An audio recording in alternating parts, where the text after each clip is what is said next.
tan ana wani miwah panggawe Allah gunane wong luput geni atemahan tirta maling adoh tan ana ngarah mring sami guna teluh pansir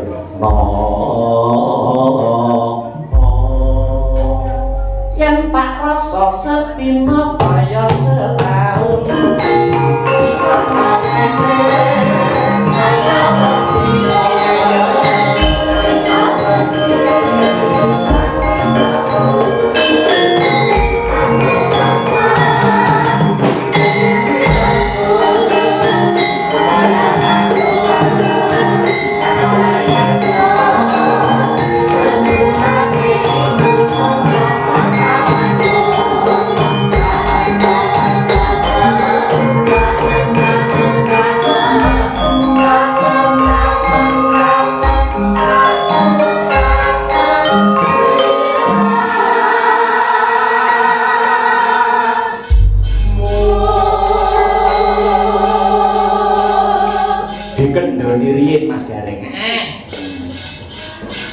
Sisen goro-goro dipun wiwiti kaliyan kidung utawi ingkang maknanipun isinipun doa tolak bala.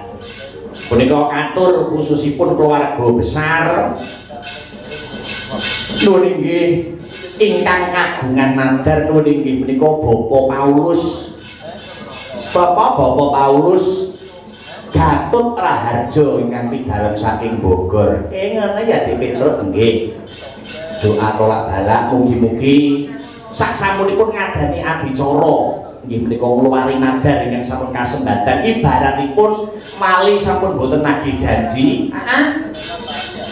Sampun luwar ingkang dados janjinipun prasetyanipun ubayanipun anggenipun gadah utawi kagungan nadar menawi kagungan putra kakung pun inggih manggap wayang ngene iki wayangan nggih sampun kasembadan ana itu rumeksa ing wengi heeh kuwi biyen ana ing jaman wali biyen didadekke donga tolak balak kanggone wong Jawa biyen mesti ora asing karo tembang dandang gula kuwi mau ngono ayo tapi kae di zaman sekarang kok disalahgunakan piye Mas Gareng akeh-akeh kuwi mau dandang kula ana kidung rumeksa ing wengi Teguh Ayu luput ing lorong nganti tekan guna teluh pansirna kuwi mau akeh sing menyalahgunakan jarine nggo nyeluk setan ngene piye lah kuwi kesalahan manusia di era zaman sekarang di zaman modern sekarang gitu ora ngerti artine tembange apa watone dirungokne ning gulu iso mengkirik jarine nggo ngundang setan ngono piye padahal kesalahan yang besar kuwi kesalahan yang besar akeh kesalahan-kesalahan zaman sekarang kuwi sing dinormalisasikan oleh orang-orang zaman modern gitu. Contohnya film-film sing tayang kae mesti nek filme irane utawa suasanane horor kuwi mesti ning kono lupute enek gamelan yo sinden sing berbau dengan etnik Jawa. Lho, Jawa ki lho salahe apa? Budaya ki lho salahe apa kok mesti dihubungne karo sesuatu yang berhubungan dengan mistis.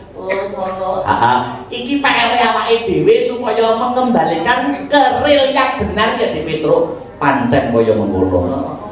Aku yo ora trima terus ngono kuwi. Ayo. Sanggul sinden diarani mistik, sinden diarani mistik, dalang diarani mistik, tembang-tembang gamelan diarani horor. Sinden lho iso diarani horor, ngundang setan. Sinden enake kaya ngono. Sing enak suarane iki lho. Suarane iki lho. Lah iso dihubungkan dengan sesuatu sing mistis. Ayo mula tugas awake dhewe sebagai pelaku seni utawa seniman sing berkecimpung dalam dunia seni dan budaya untuk mengembalikan budaya ini pada realnya.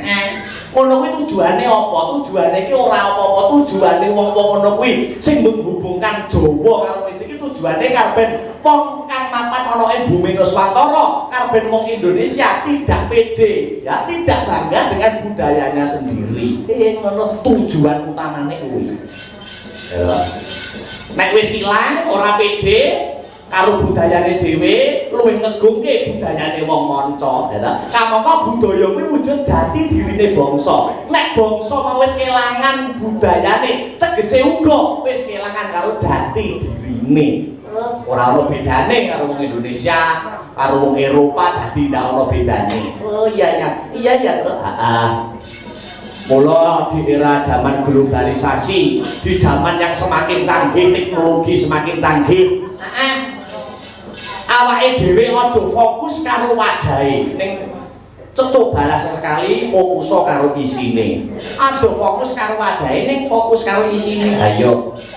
Kuwi termasuk penghinaan lho. Nek budaya dihubungkan karo mistik kuwi termasuk penghinaan. Mergo zaman kepungkur wae para wali anggone nyebarke agama Islam kuwi mediane yo nganggo wayang kang sarta gamelan, nganggo tetembangan. Nek dihubungkan karo sesuatu yang mistik berarti ngenyek maido karo apa sing dadi usahane para wali-wali zaman kepungkur. Ngono. Para wali biyen anggone nyebarke agama Islam nganggo media wayang, media gamelan ya. Ora kudu pengajian, ora kudu padahe iki siar secara formal, anggere wadahe apa wae, ya kuwi wayang, ya kuwi gamelan, ning yen jerone kuwi isine ngejak marang kabecikan, ngejak ngadohi marang perkara kemungkaran, kuwi sing jenenge dakwah ya kuwi Mas Gareng. Ngono. Jadi arpa wayang, arpa gamelan, nek isine ngejak marang kabecikan, isine amar ma'ruf nahi mungkar, kuwi jenenge dakwah. Dadi aja fokus karo wadahe, aja ning isine. Contoh wae ana sing wadahe apik, wadahe becik ning nek dilakoni malah dosa. Piye kuwi, Dik Petro? Upamane kaya Quran kuwi nek ya apik diwaca entuk ganjaran. Diwaca entuk ganjaran, heeh. Wong kuwi termasuk perintahe Gusti. Ning ana wong sing menyalahgunakan Quran kuwi ya ana. Ana. Contone ana ayat ning Al-Qur'an iki munine waqul ja'ala haqqu wa zaqul batil innal batila kana zahuqa. Kuwi kenek nggih mateni wong iki mek. Oh, ayo kenek. Ning yo ora entuk yo dosa. Oh ngono. Ah, padahal nek apik to kuwi padahal Quran iki Quran lho manteni wonge Quran. Iya. Ning lak yo apa itu ganjaran. Ana neh ya Quran. Nggo melen wong ben wong kasmaran wong edanan. Kuwi disalahgunakne akeh to ning negarane dhewe.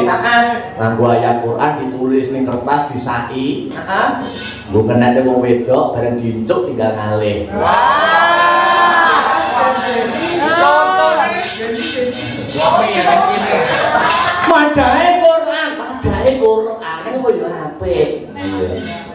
Jadi ojo fokus karo wadahe ning isine. Iya, heeh.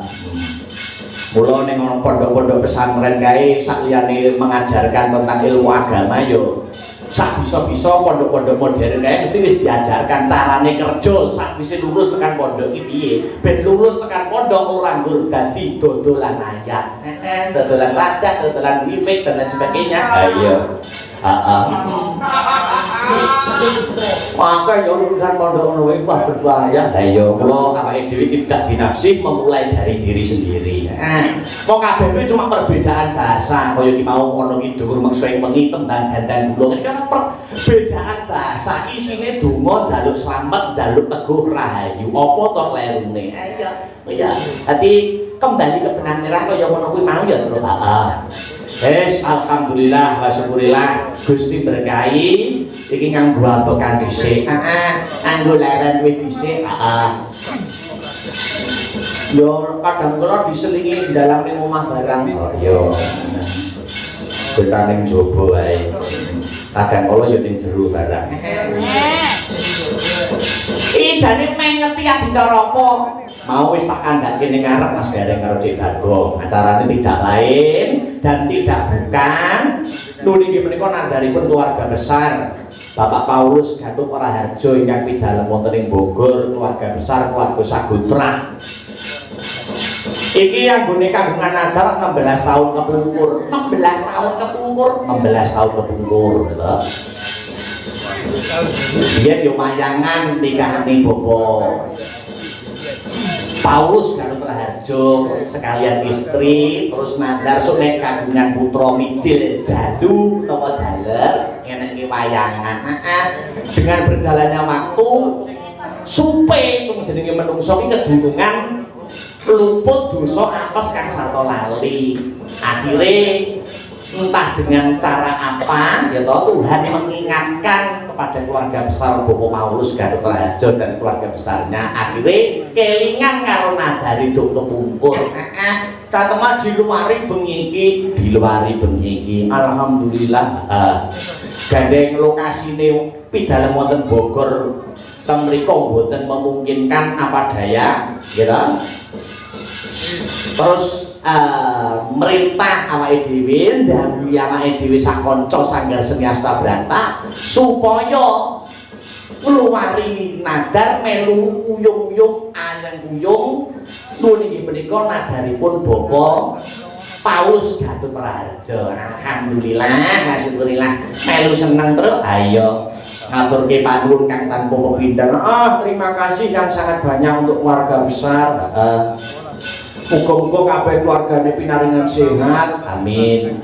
Termasuk putrane, sing mijil kakung utawa jaler, muga-muga pinaringan sehat sarampungan dicara wayangan. Mong yo nampa dawuh sore mau nek putrane kuwi mempunyai sakit ning bareng wingi awake dhewe wis ditelepon dinane dadi tanggale 23 bareng diperiksane karo Pak Dokter jare wis suda. Ayo kuwi alhamdulillah ya saiki omong-omongan sing nambi tetembangan pelek Mbah Bandi. Ayo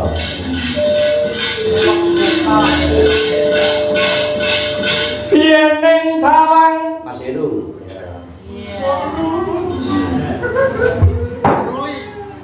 ana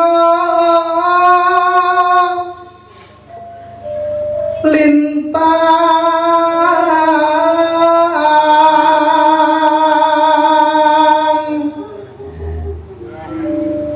cahayu aku nganteni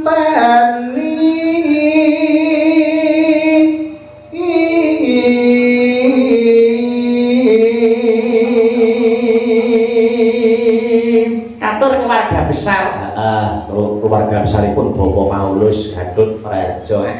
Mugi-mugi saged karenaning penggalih acara dalu sak mangke nggih. Lanjut Mas ya. Marang mega engang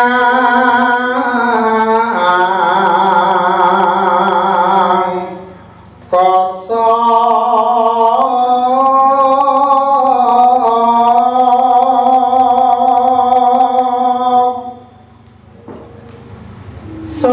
takon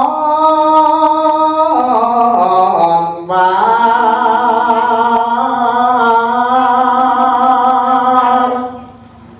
tane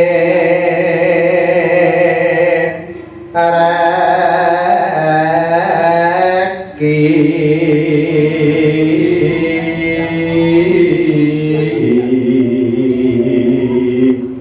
ambak iki wayang virtual, wayang online sing kepareng rawuh ana lokasi oke. Heeh. Mula nganti dipasangi proyektor. Heeh. Jamaah awake dhewe iso ya akeh. Iya. Iya. Lanjut. Janji kuele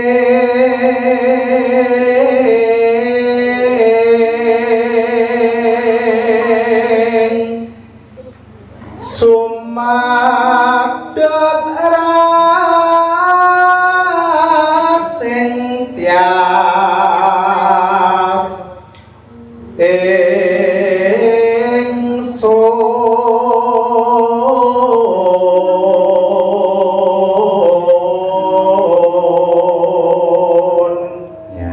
dasare bengi iki ya apik digolek-lekan. Krakatan malam Jumat kliwon iki. Ayo.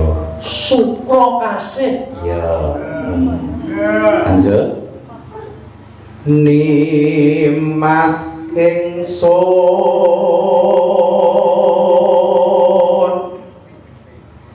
marsapa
nganteni padang rembulan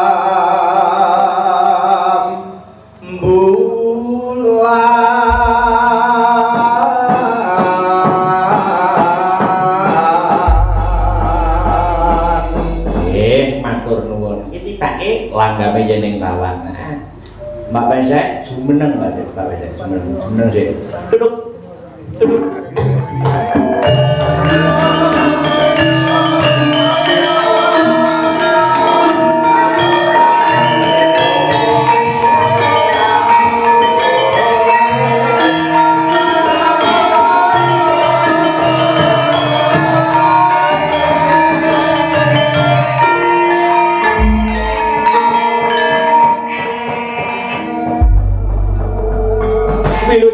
Selamat malam Mbak Sri Pesek. Nggih, Lujeng Dalu. Alhamdulillah bisa hadir dan bergabung. Alhamdulillah dengan keadaan sehat walafiat. Kuliahnya lancar toh Mbak Sri? Alhamdulillah lancar. Target lulus kapan Mbak Sri? Tahun ini Mas. Alhamdulillah. Kayak lulus kayak rabi. Amin. Kayak wayangan. Oh siap. Aku wis omong-omongan karo Mas Amar Pradopo. Oh siap. Sok nek rabi sing mayang aku karo Mas Amar. Leres. Nek Nganjuk apa Wonogiri? Nganjuk mawon. Iya. Sok tak golekne lakon sing apik Sri. Gandeng bojomu jenenge Bimo. Lakone yo Bimo Rabi. Iku kudune ngono nggih dhewe. Bojone Bimo kuwi Arimbi. Ngono. Ya kaya kuwi. Arimbi. Ya persis. Ayu pun. Ayu. Ayu udah. Mosok ta? Ayu. Ayu tenan Arimbi. Enggak yakin aku. Itu kan dobo ya. Yo, Pak, yeneng taman buka dulu.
niki mengke wayang virtual niku Nggih. anu lho mboten semalam lho. Oh, padatan. Nggih, terus wayang virtual niku upami wong wudu niku tayamum. Nah, dadi nek situasi kepepet kaya ngaten iki Bogor tidak memungkinkan, nah tayamum. Wayang virtual. Jadi tidak semalam. Nah, lanjut.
mendoakan dumateng usahanipun Bapak Paulus Garut Raharjo menika PT Mahkota Manggala Trans yang bergerak dalam bidang transportasi, semoga diberikan maju sukses ke depannya. Amin ya rabbal alamin. Yo diteruskan Mbak Sri.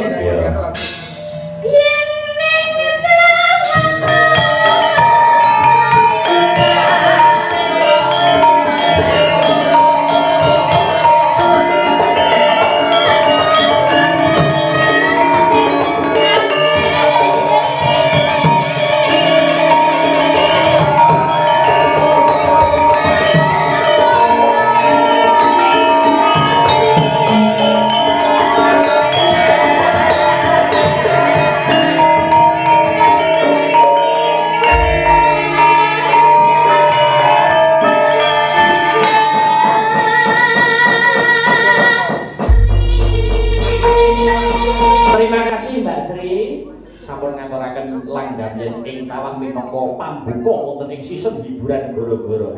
Ya. Ugi ngaturke panuwun terima kasih untuk para penggemar setia Sanggar Seni Asta Brata. Heeh.